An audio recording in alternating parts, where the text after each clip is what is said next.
This puppy was bred to die in a dogfighting pit. His journey has inspired millions for good reason.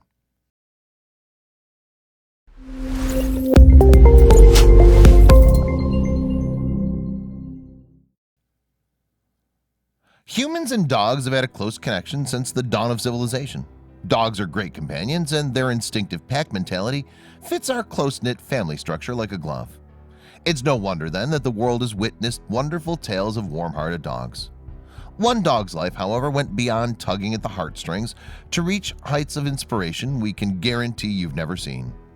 Get ready to see what years of abuse made one dog do once he was adopted into his forever home. As close as dogs have been to humans for the past 10,000 years or so, some people have exploited man's best friend in repulsive ways, and dogfighting is probably chief among them. It's an inhumane and illegal blood sport performed underground for entertainment and money. Participating dogs are abused and frequently killed. Victims include bait dogs, weaker dogs used to train and rile up fighters for battle. Bait dogs are usually cast aside to die, but sometimes they slip through the evil sport's grip. One such bait dog, Oogie, was rescued by police during a raid. Dogfighting is often associated with other illegal activities such as large-scale drug dealing operations. When police found Oogie, a Dogo Argentino or Argentinian Mastiff, was left bleeding to death in a cage to die with no food or water. He'd been attacked, bitten, and had his left ear completely torn off. The police brought him to a veterinarian, hoping that he could be saved. But Oogie ended up being the savior. Oogie was just a puppy.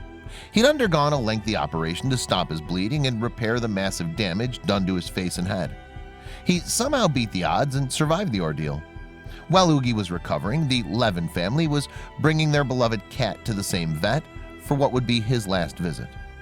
The family's sadness was lightened by the appearance of Oogie as he was being walked as part of his post-operation therapy. Oogie's post-operation appearance was horrifying, as he was missing an ear and was all raw with scar tissue. His behavior, however, was that of a lively, energetic puppy. He showered the Levins with kisses and happily trotted all around like any other excited dog. The Levins immediately fell in love with Oogie. The joyful pooch fell right into the family, which already included two twin 12-year-old boys. Oogie brought joy, but also inspired the family to begin an unexpected crusade. The Levin family loved Oogie unconditionally, although there was some apprehension about whether he would be an aggressive dog. The vet who saved his life quickly snuffed out that suggestion. "This dog will never ever bite anyone," the doctor assured the family. Oogie quickly grew to a healthy weight, and although his scars never physically faded, they became invisible to the Levins. Soon, the heartwarming story of Oogie's triumph spread so far it got national attention, and you won't believe where. By 2008, when Oogie was a few years old, Larry Levin had become a breed advocate trying to stop dogfighting. After providing some information to a dog rescue group about Oogie, he was contacted by producers of The Oprah Winfrey Show. They'd heard about the rescued bait dog and wanted to feature him on their Valentine's Day show. Oogie was a hit on the show, but what happened next started a whirlwind of exposure for the rescued dog. After appearing on Oprah, a literary agent approached Larry Levin about penning a memoir about Oogie. Levin had always wanted to write a book, was passionate about stopping dogfighting, and believed strongly that Oogie's story was an inspiration for all. Oogie's ordeal shows us that we can go through the worst imaginable experiences and come out the other side okay, Levin said. We can come out and find love on the other side. Levin's book came out in 2010, was a bestseller, and spurred the Levin family to more advocacy. The Levins became strong advocates for the bully breeds, which includes Oogie's breed, and for providing medical care to dogs injured in dogfighting. Because of the book's success, Oogie inspired many rescue fundraising efforts.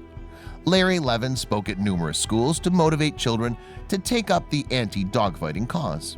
In Levin's presentations, children would learn the life lessons of Oogie's ordeal teaches us. But as time passed, Oogie's health and age reduced his ability to travel for the cause. The severe injuries Oogie sustained early in his life required him to have several additional surgeries later in his life. The scar tissue caused constant pain, so he underwent surgery to have some of it removed. As he entered his senior dog years, Oogie had to have additional surgeries for routine canine maladies involving his leg ligaments. All through this, he kept smiling his lopsided smile as a reminder to the Levins that life will throw us all kinds of curveballs, but we can weather them all with love. As he reached 100 in dog years, Oogie crossed the rainbow bridge that lies at the end of the road for many family companions.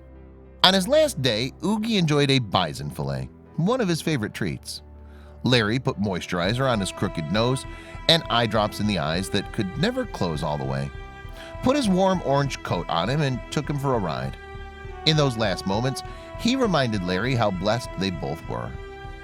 In the end, Levin wrote, "He kept our spirits up through the whole ordeal, but he's gone from us. He didn't suffer. We went through so much together, and I can't tell you how much he meant to me. He gave me the life I have. He brought me joy every single day for the last 12 years. Despite his death, he continues to inspire people across the globe." As Oogie's story and the ordeals of other rescue dogs are shared online. Even 2 years after his death, Oogie's Facebook fan page still attracts daily notes of love and remembrance. Drawings, favorite photographs, and other images are shared in this online memorial.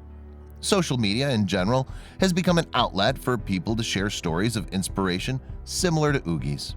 Twitter mentions and shares of YouTube videos spotlighting Oogie are everywhere you look. That lopsided face still brings a smile to many and has even inspired some to action.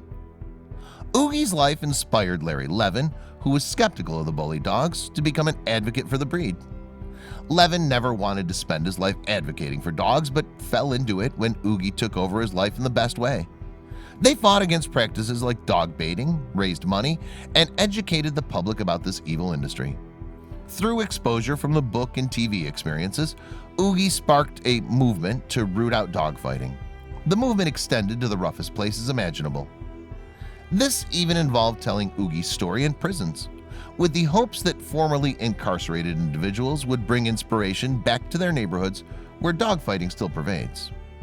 The dogfighting blood sport is born out of greed, just like many other crimes that plague our society. By showing the devastation that greed and underground criminal activity causes to innocent loving animals, the hope is that parolees will turn against this practice. The movement underlines that humans are the breed responsible for dogfighting. Oogie was not just a pit bull, but his breed shares some of the pit bull's traits: strong jaws, fast speed, and keen hunting ability. Oogie was initially feared by the Levins and many of the people who didn't know him. Many people have a strong fear and distrust of pit bulls, mastiffs, and other fighting dog breeds. Oogie's story is just one in a long line that illustrates the simple kindness of dogs. Even after unspeakable horrors, they are many more times likely to lick your face than attack you. Tens of thousands of humans, on the other hand, will continue to stage dogfights for the lure of money.